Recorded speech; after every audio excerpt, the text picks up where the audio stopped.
Welcome to Ring of Fire. I'm Mike Papantonio. Coming up on today's show, we'll find out how the failures of corporate media helped prolong the government shutdown. And the Tea Party's lack of understanding about basic economics is destroying capitalism, and we'll tell you why later. And President Obama recently gave the arms industry a free pass to sell weapons to hostile countries. We'll tell you all about that. We have all that and more coming up, but right now, just remember, you've stepped into the Ring of Fire. You can't change Washington from the inside. You can only change it from the outside. Grand jury secrecy rules. For political gain. The press can find out. That has nothing to do with politics, but go ahead. It wouldn't bother me. Oops.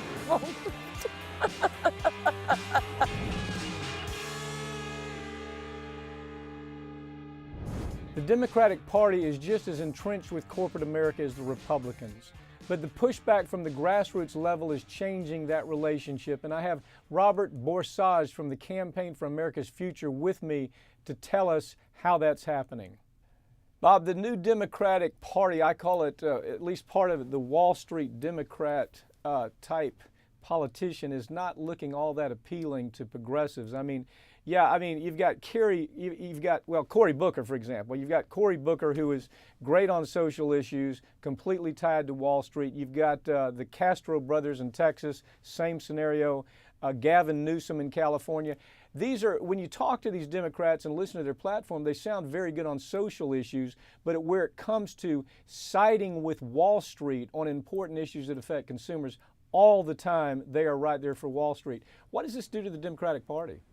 Well, it limits its ability to represent the people who need representation in Washington, which are the working families of America.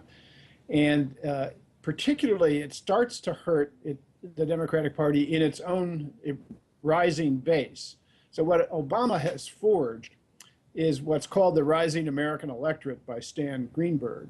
This coalition of single women, the millennial young people generation, and people of color. Those are people who are sinking in this economy. And so the question for Democrats is, if you're standing with Wall Street at a time when the economy is basically sending all the rewards of growth to the top 1%, how in the world can you help the people who you're asking to come out and vote? And the problem is, of course, Republicans are pretty repellent on social issues and on everything else. So most of these people aren't going to get over and vote for a Republican Party that is increasingly just a bastion of older, whiter Southern males.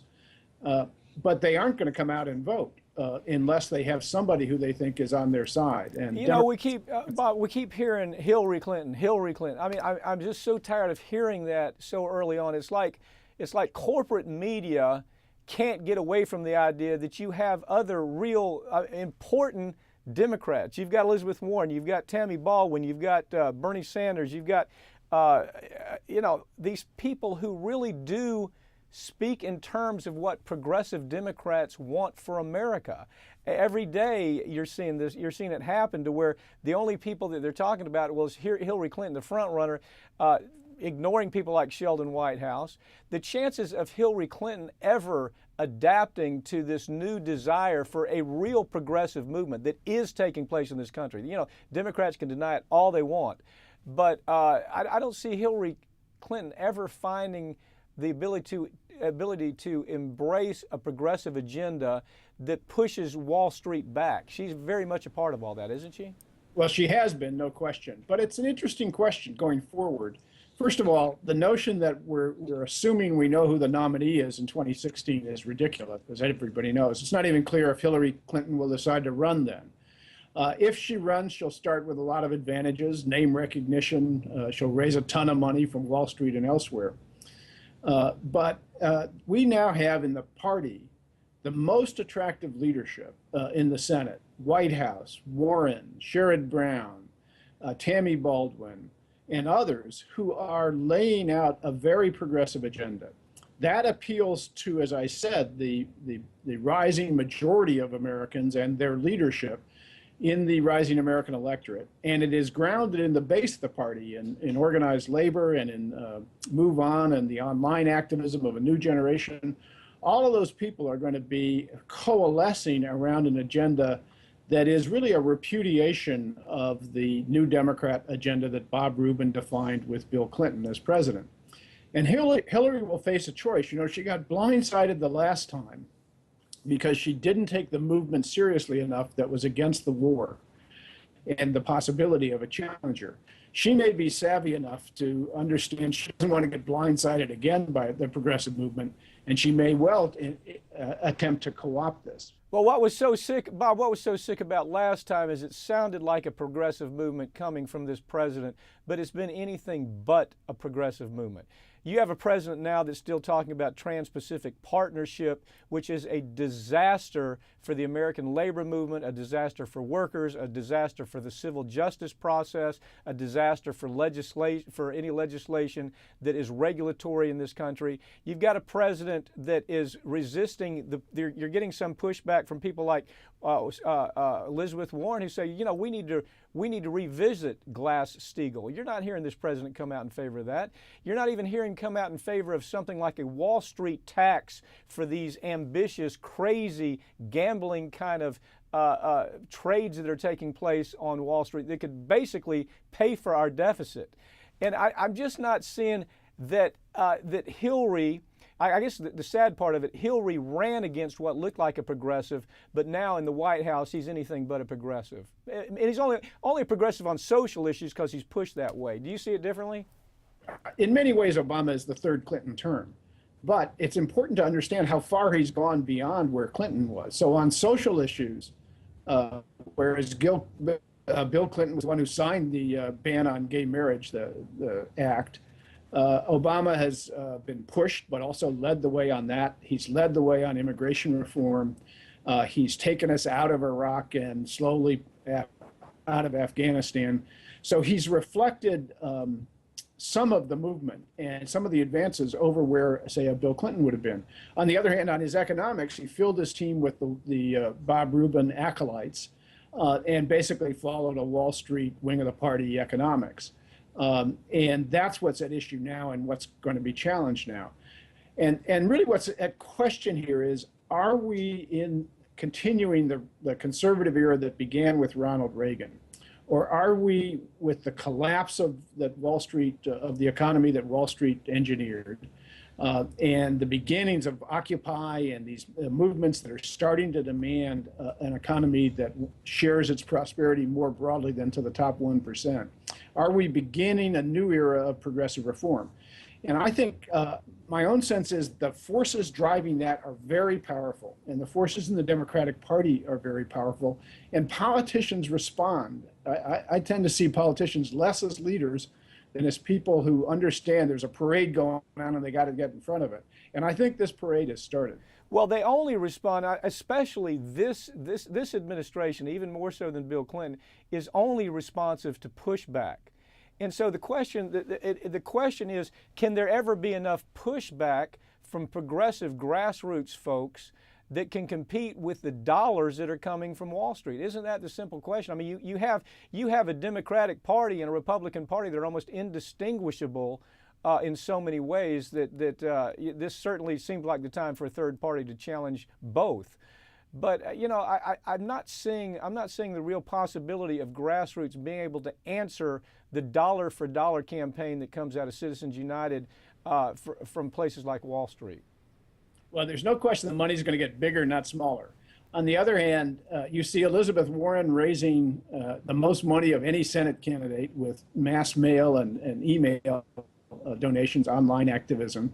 And I think you will see any presidential candidate who carries a populist message and has a sense of spirit, as Elizabeth Warren did. I think you'll see them able to raise enough money to be very competitive in primaries as well as in the general. So I don't think, you know, the money on the right side of the party is going to build and grow.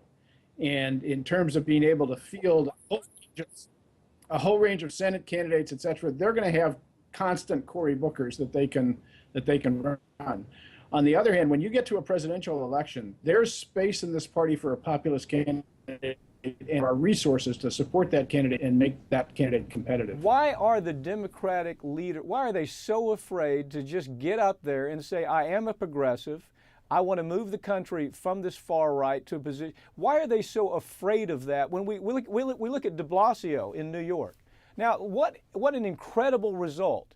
Here was a man who said, you know what, this is who I am, this is what I stand for, and by golly, this is what I'm running on. He was in fourth place before he started talking like that. All of a sudden, he starts telling the truth about the benefit of moving this country more to the middle left, and he's elected by huge numbers in the end. There's no question the money on the right side of the party is going to be very big.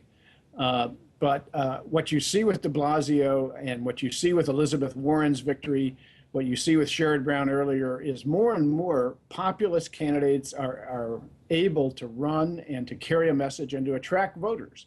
And I think this progressive era is being driven by reality. The reality that we have a recovery that is insufficient by far. We have 20 million people in need of full-time work. You have middle class still declining, families still losing ground, and people are going to have to speak to that reality. And there is going to be a drive, I think, that you'll see in in Democratic primaries of progressives starting to challenge the Wall Street wing of the party and the insufficiency of that economics. Bob, one thing for sure, January and February, Democrats are going to be put to the test, and the test is whether Schumer and the Erskine Bowles crowd, Leon Panetta crowd, is going to win out in trying to do away with benefits. I mean, really benefits that people have had by way of Social Security, safety nets of every kind.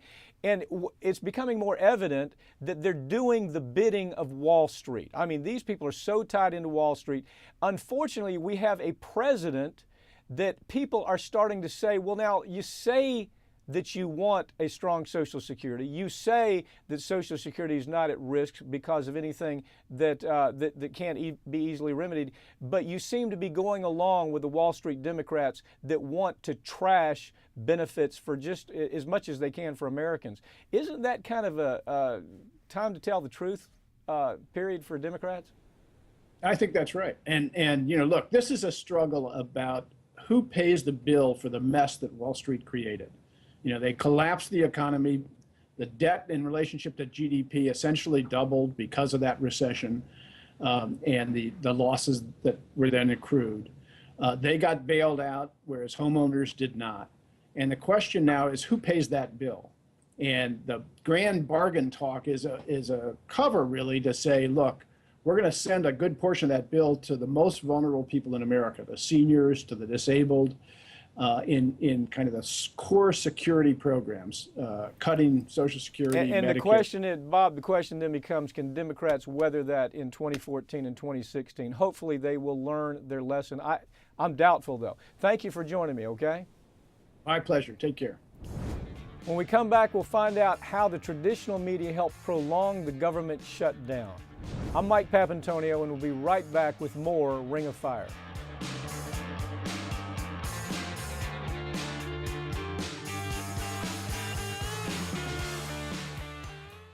You're watching Free Speech TV, a network powered by the people.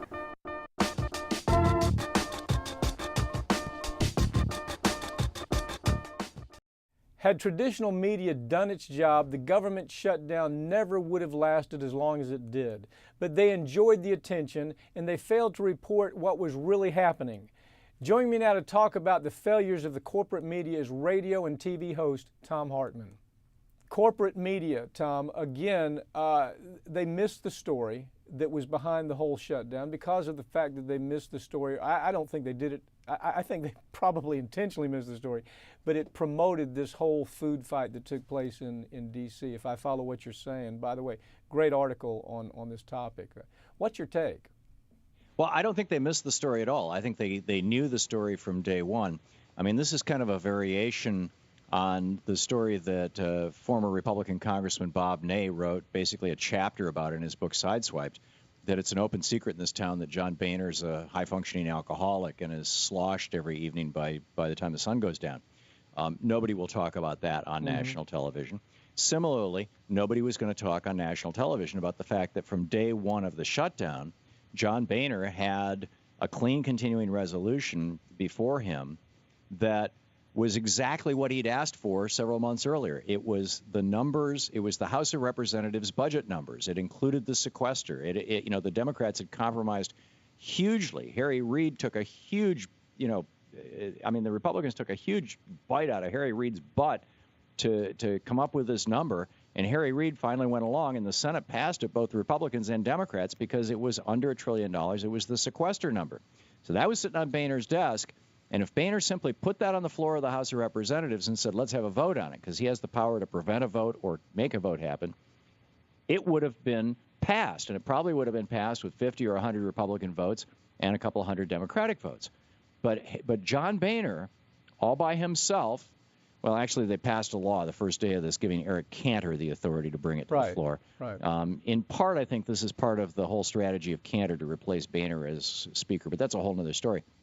But Boehner and Cantor, the two leadership guys in the House of Representatives, from day one could have ended this simply by allowing the House of Representatives to take a vote. But they refused to allow the House to take a vote for all those, 16 days, I think? Yeah. And finally, they allowed the House to take a vote, but after the Senate had added a little face-saving language in there for them.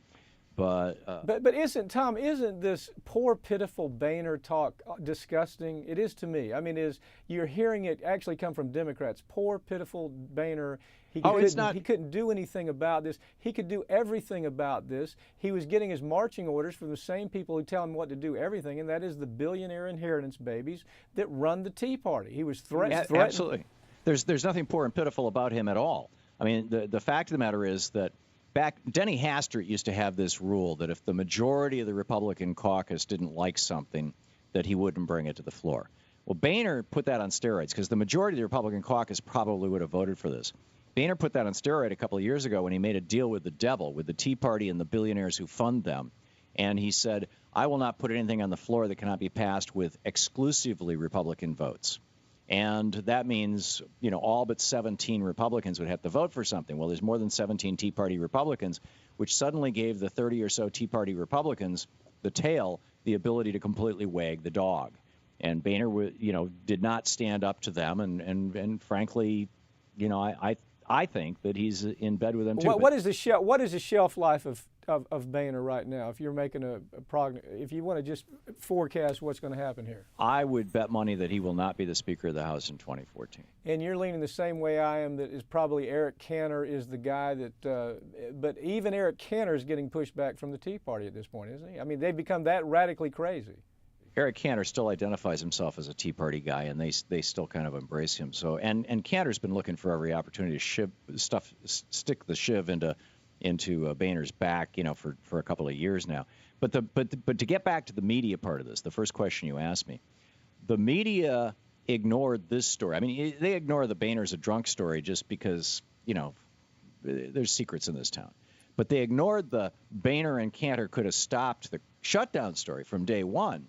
Because the media loves a spectacle. They tried to get a spectacle with a war in Syria. That would have been really good for business. It would have made hundreds of millions of dollars in added advertising revenue for the media. But the American people were so emphatic in saying no, and even a few Republicans went along with it, that, it didn't work.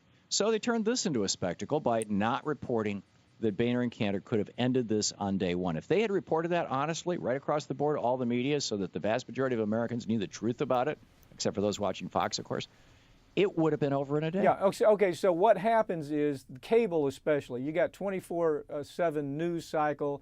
You have to keep the news cycle working. You have to keep people tuning in.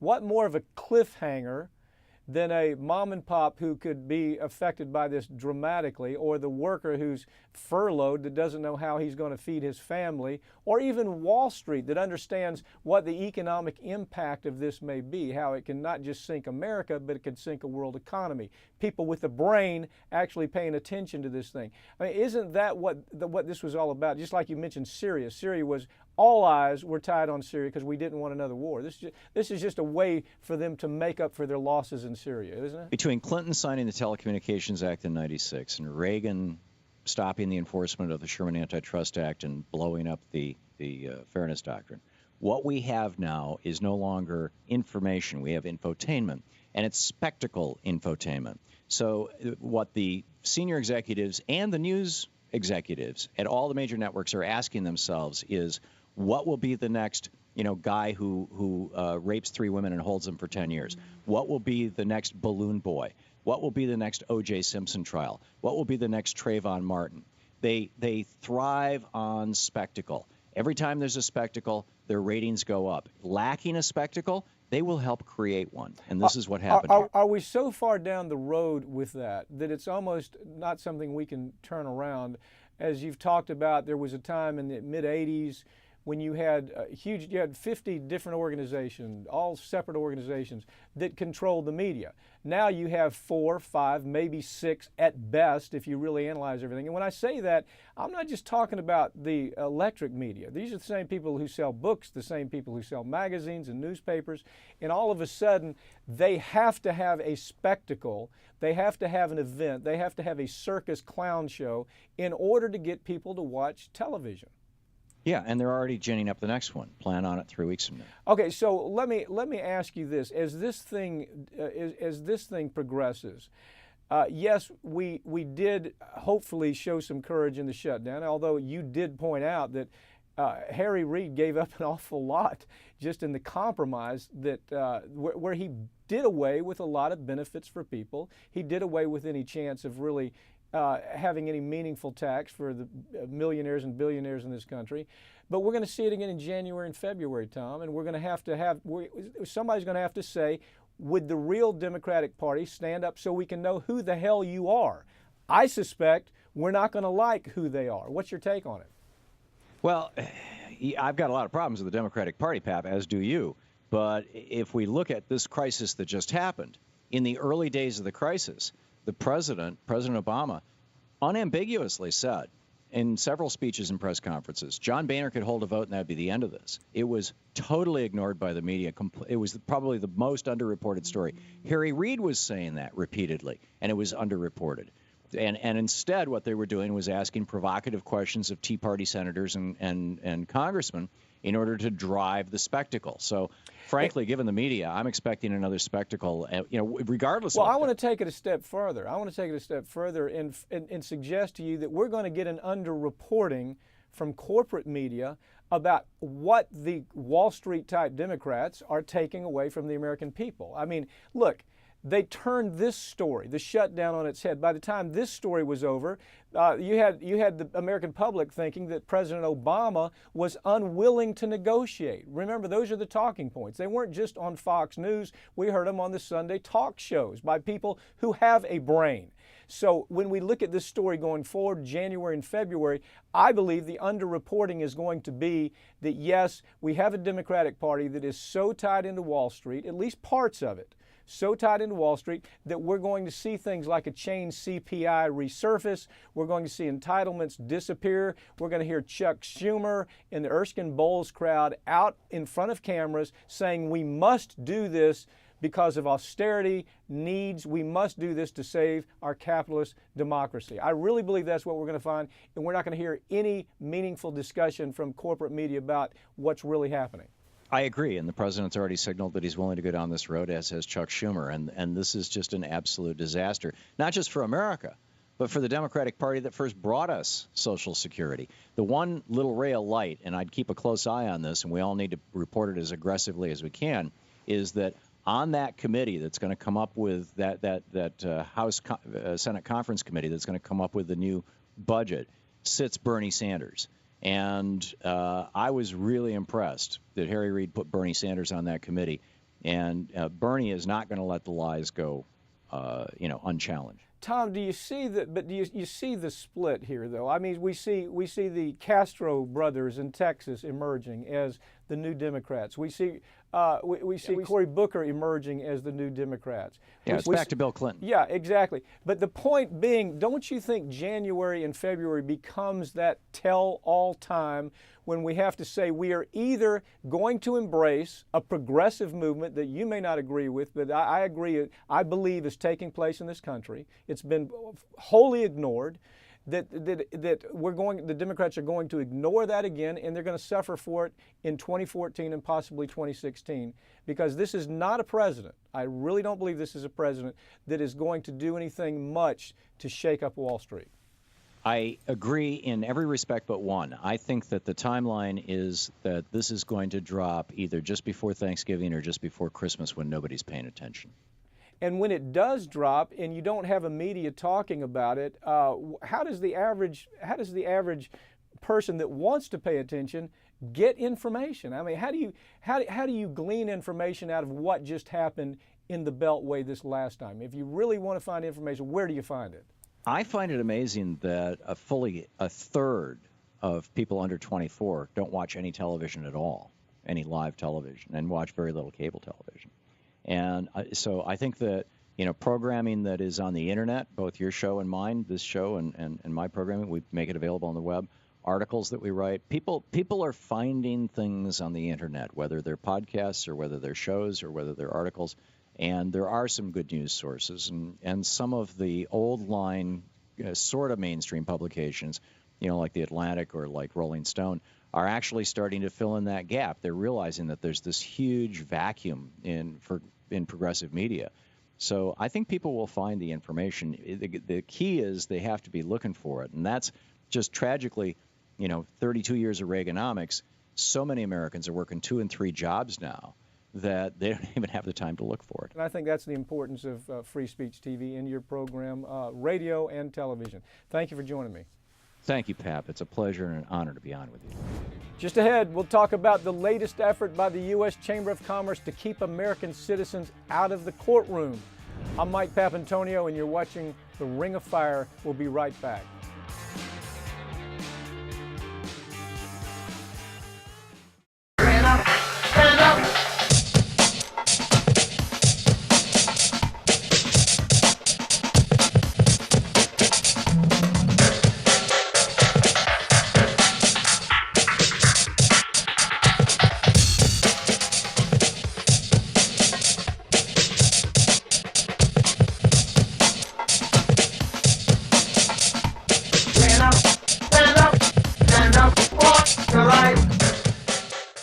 Welcome back to Ring of Fire. I'm Mike Papantonio.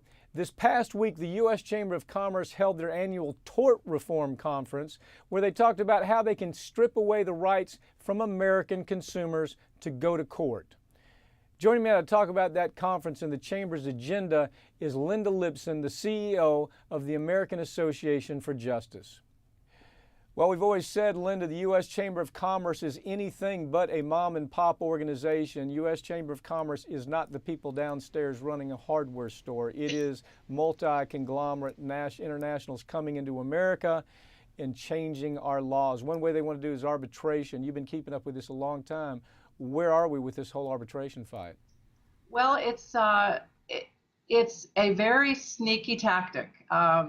What's going on right now is that the Chamber of Commerce is encouraging businesses throughout the country to put in their consumer contracts the fine print that says that if something happens to their product, if they were negligent in any way, that their consumer, their customer, has to go to something called forced arbitration, 5,000 miles away sometimes, and it should be run by their companies. So these are really kind of fake courts that are operating all throughout the country that are denying consumers their rights and remedies. Yeah, I hate to call them courts. They're really not courts. Basically, the arbitration panel is simply an extension of the industry that you're having to proceed against for committing fraud, lying to you about God knows what.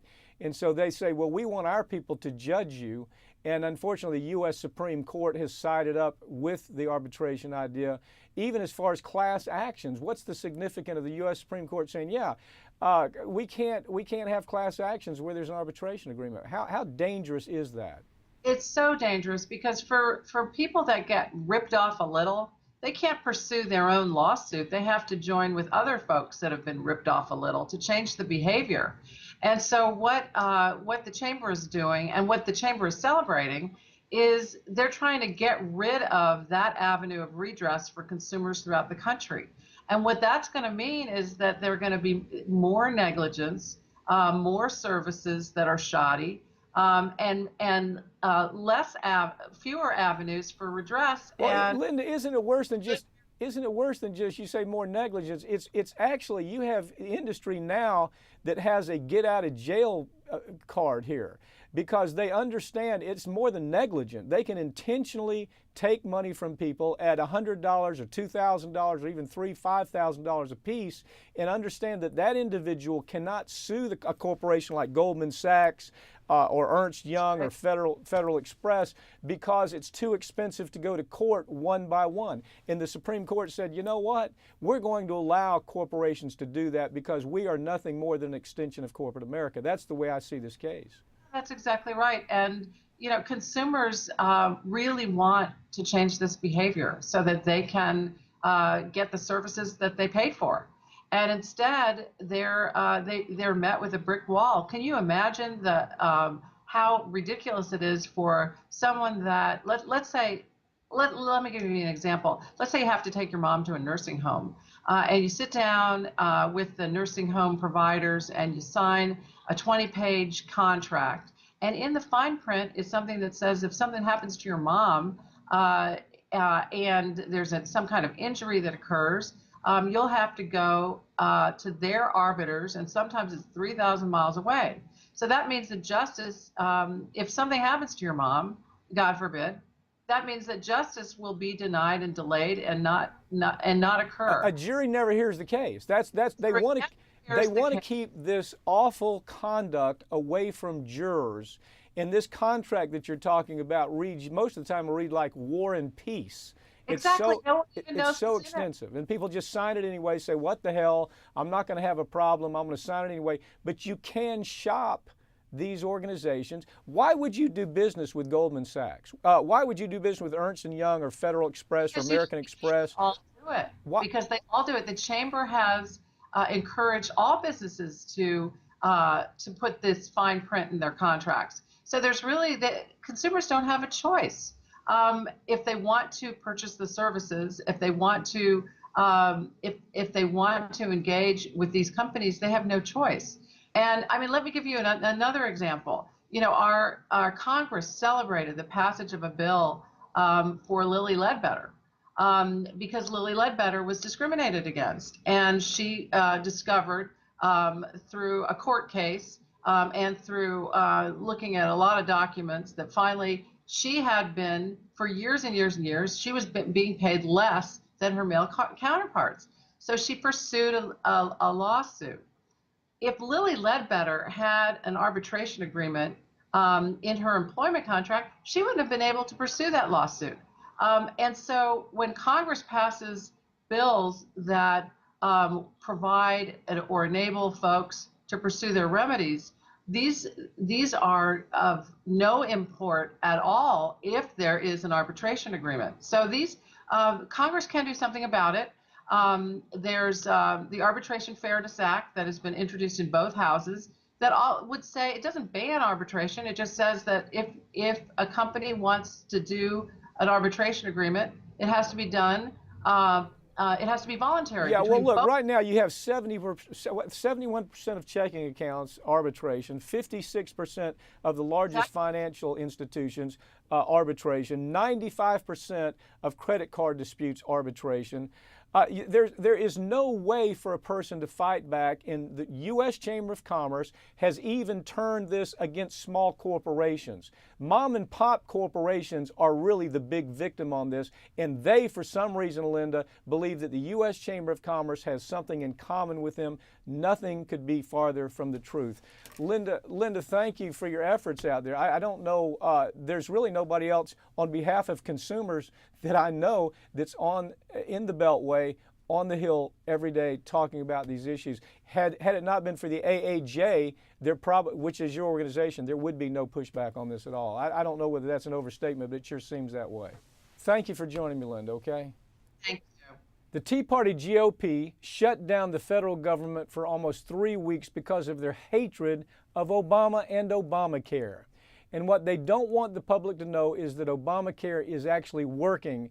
I have attorney Howard Nations here to tell us about it. Howard, part of Republican leadership are saying, damn it, we messed up again by allowing Obamacare to pick up steam while we were trying to shut down the government and put all of America into the new Great Depression. And it's an interesting development, isn't it? How they stepped on it themselves. Well, it actually was a backfire that occurred during the shutdown, because at the end of the first week of the shutdown, there was a survey that showed that 62% of 2012 voters actually support Obamacare and the implementation of the Affordable Care Act. And so the perceptions have changed since 2012. The opposition, which they constantly like to say is 46% opposed to Obamacare, the fact is the opposition is a solid 38%, because 8% of that 46 want universal health care. They're unhappy because it doesn't go far enough. The 38% that oppose Obamacare are those primarily who live in the Republican bubble and get their information from the Fox echo chamber. Howard, isn't part of the problem that Americans are finally starting to pay attention to what this Health Care Act is all about? They now learn that if you had pre-existing cancer, in the old days you couldn't get any kind of coverage at all, but now you can. They're learning that you can keep your child on health care protection for much longer. They're learning that you can shop these companies that absolutely are unwilling to negotiate at all. Well, now they have to negotiate. They're finding out that there is a ton of money moving into the system to provide jobs, to make their health care more extensive. These things are finally something that the American public is paying attention to. Isn't that part of what we're seeing here? Yes, and what's happened here, Mike, is that the president, unfortunately, has done a very poor job of selling his health care bill after it ceased to be a bill and became the Affordable Care Act. He did a great job of getting it passed in the first place. Since then, he's let the conversation be dictated by Ted Cruz and those who would seek to bring it down. The fact is, it's not a matter of what's going to happen with this bill. It's a question of what has already happened. Already, we have the pre-existing conditions are covered. Already you have the 26-year-olds remaining on their parents' insurance. You have the availability of the insurance exchanges now, which is, of course, there's a glitch on that, but that's a technical problem that will be handled. If anybody can handle technology, it's the Obama administration. If he made a mistake, the mistake was he should have had the same kids who ran his campaign implement this. No, if he wanted to really fix it, he ought to have the people that have NSA spying on us. He probably could have solved that a little bit easier. But at any rate, do you think at this point that the system has enough steam to where people are finally taking the time to read and understand what's there? I mean, the American public is so slow to understand a complex issue. The truth is, this isn't that complex. It's not that complex, and it's a very easy sell. And as I say, it's a question of what's already happening. Right now, there are 2.5 million young adults who have gained health insurance. There are 40,000 Americans who are under the pre-existing condition insurance plan already. There are additional community health centers alone. What the HHS has done, $14 million was awarded in 2011 to school-based health centers, which increased the number of children being helped in primary care by 50%. Obamacare has set aside $200 million for school-based health centers offering primary care, dental care, mental health, substance abuse, and nutrition counseling to our kids. I mean, these things are already in effect. Now you're going to have 350 additional community health centers creating 19,000 new jobs and serving 50 million critically underserved Americans when this thing's implemented. Those are staggering numbers, Howard, but right now is the first, I think, to me, what I can't get past is right now, if you're looking at the numbers, if you're looking at the statistics, this is a hell of a statement about our democracy, but this is the first time that Americans are even understanding what's happening. The real losers here, obviously, are the billionaire inheritance babies, the Koch brothers, the huge multi-international corporation insurance companies that have lost this fight. And the further along it goes, the bigger they lose. Do you see that trend taking place? I see it taking place, and the fact of the matter is that they've kicked the can down the road till January, and during this period of time, more and more things are coming into play. The longer this Affordable Care Act keeps going, the more people get covered. And it's not just the coverage itself that you get through the exchanges. It's the care that's already happening. The seniors alone save $2 million. And Howard, we're out of time, but the truth is the Republicans let the train leave the station, and it's going to be very difficult to catch it. Well, the success of Obamacare is the Republicans' worst nightmare, and it is already happening. Howard, thanks for joining me, okay? My pleasure, Mike. Coming up, we'll find out why President Obama is allowing the arms industry to sell weapons to hostile nations. I'm Mike Papantonio. We'll be right back with more Ring of Fire.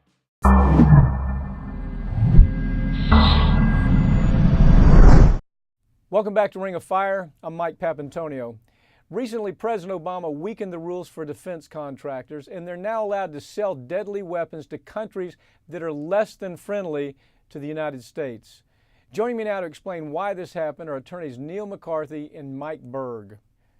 Niall, you have domestic spending on military being cut back, but in the process, we become the war pimp for the rest of the world by arms shipments. Tell us what's happening right now in Washington. Well, right now you got a very sad reflection of corporate power in Washington at a time when the president is pushing gun controls in the United States.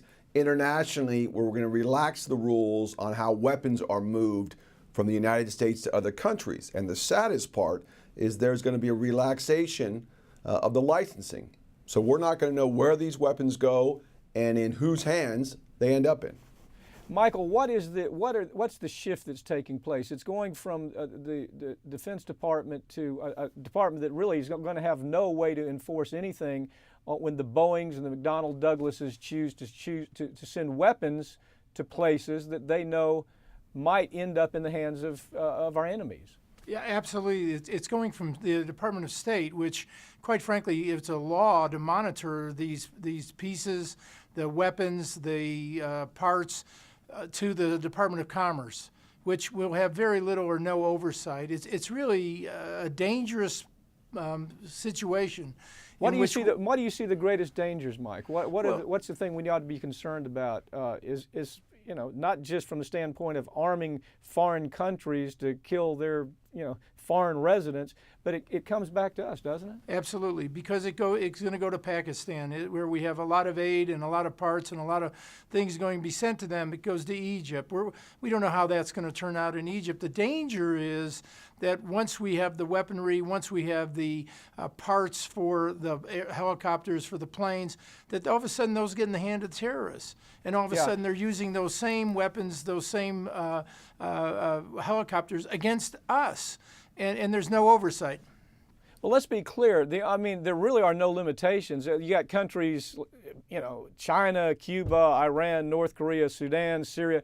These are countries that we can't sell to, but that doesn't mean that we don't sell the product, whatever it may be, to another country, and they still end up in places like China, Cuba, Iran, North Korea. We've seen that happen, haven't we, Mike? We've seen this exact same scenario play itself out. We have, and it's going to continue. This is all about the money that defense spending. As you know, right now they're talking about cutting defense spending, and these defense contractors are now using this as a way to increase their profits. The congressional leaders, both in the Democrats and the Republicans, are saying in their own district, we want this to go through. It's going through. Commerce is now going to have it. And quite frankly, it's very dangerous, but it's all about the money for our defense contractors. And it is a very dangerous situation that people should be talking about, both in the general media as well as in the internet. Well, Niall, they're not talking about it, especially corporate media. They do an awful lot of advertising with these big arms dealers, and so I can understand that. But you barely even see the story about the aerospace industry where they were selling commercial satellites, and all of a sudden we find out in 1990s the U.S. space companies were caught giving technical data to China, that the only way China could get it was from the arms dealer. Isn't that something that happens when we get too close to this process of becoming the war pimp of the entire world? Well, there's many levels of problems with it. First, they're treating exporting weapons like it's a basketball or a baby buggy with no licensing, no regulation, so you can't trace it. Second, there is a massive opportunity for fraud where the U.S. is being overcharged and other countries, there's no tracking the relationship with other countries. So it's wrong on many levels. The most fundamental reason it's wrong, it's morally wrong.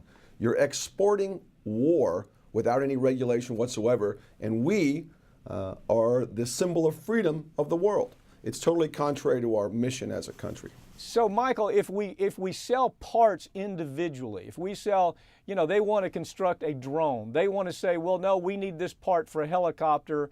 We've sold the helicopter to them because now we can. But can't they start assembly? We've seen what they call backdoor assembly, where you have black market. It's part of the black market. It's part of one country selling to another country that is on our prohibition list. And all of a sudden, they're putting these things together. Well, isn't the thing we worry about right now in the news every day drones? I mean, don't you just assemble drones? Don't you assemble chemical weapons? Don't you assemble weapons by these parts that look innocuous, but all of a sudden commerce is not paying attention to what's happening in that country that's buying them? Absolutely. And in fact, by getting the parts, you in part get the technology. Once you have the technology, then you can do the assembly.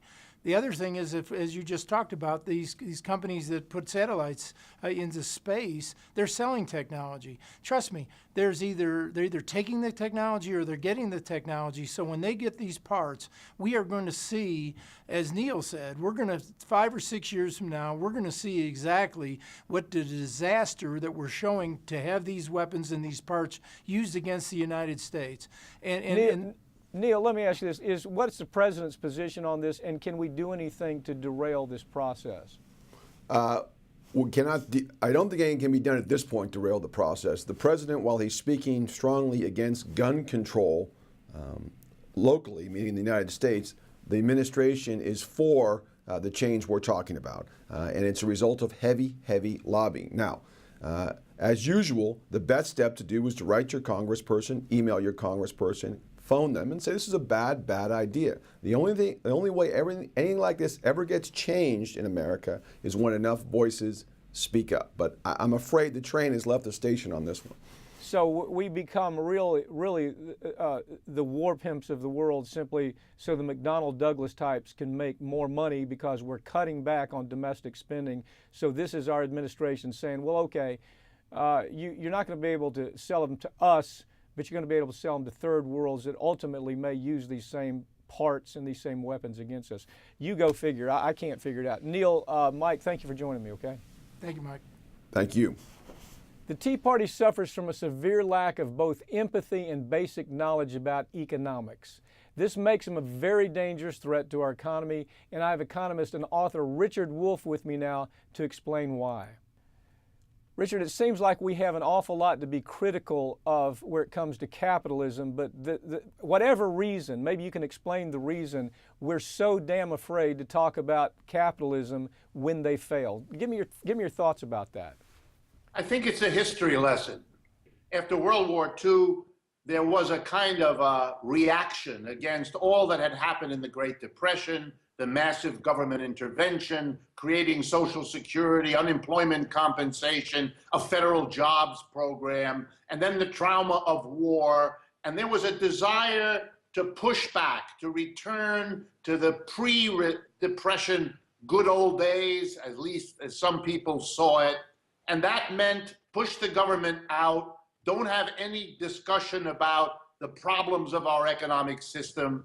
And I think it became a kind of taboo to question capitalism. It was thought that you were either uneducated or worse still, somehow disloyal to the United States.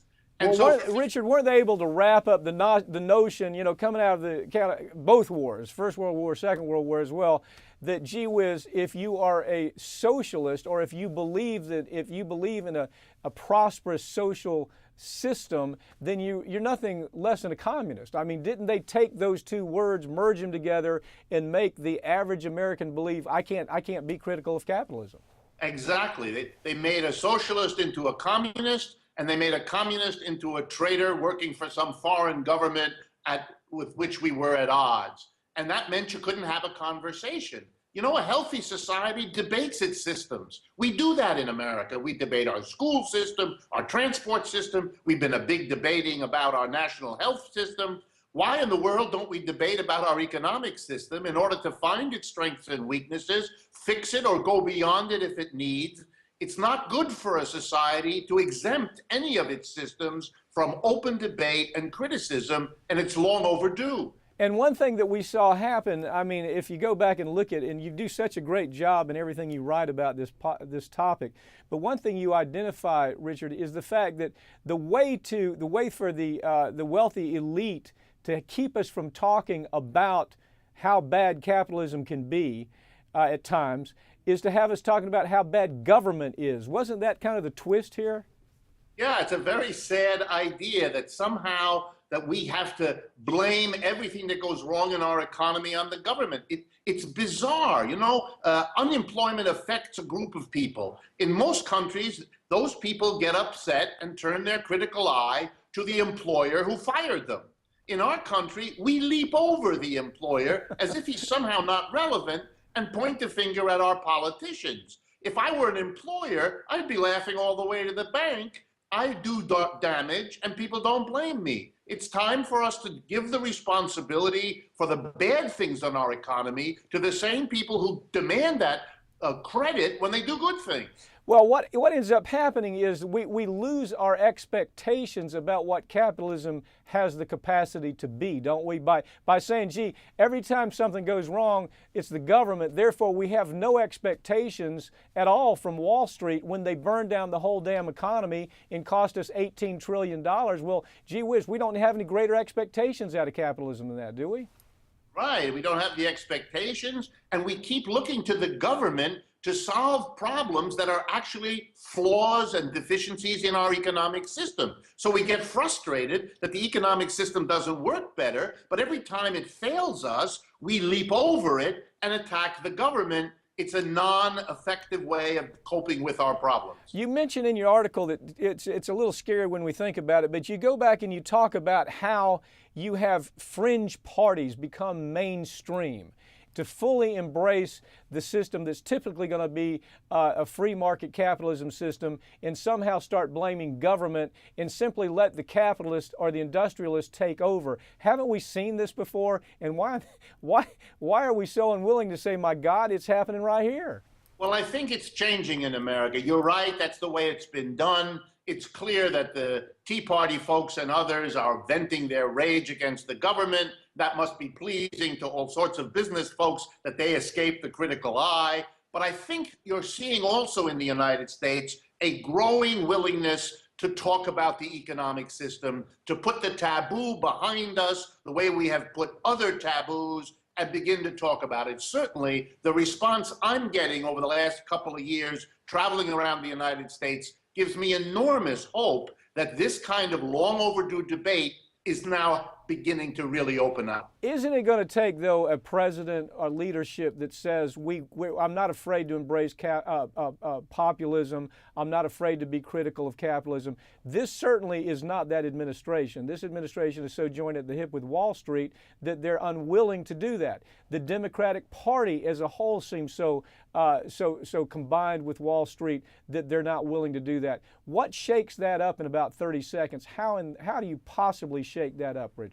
I think we're seeing it. You shake it up as more and more Americans see that Republicans and Democrats, as in the shutdown of the last several weeks, are not able to function, that the two parties, by refusing to deal with the issues, are making themselves irrelevant.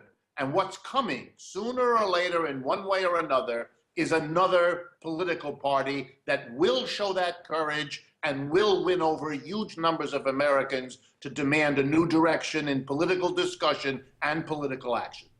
And I'm satisfied that that's a possibility. I'm hoping it's a possibility. But people need to keep up with this issue. And the best way they can do that is read Richard Wolff. Anything you write is right on point. Thank you for joining me, okay? Thank you as well. That's it for this week's Ring of Fire, but you can keep up with us throughout the week online at ringofireradio.com, on Twitter at Ring of Fire Radio, and on Facebook. I'm Mike Papantonio, and we'll see you next week right here on Ring of Fire.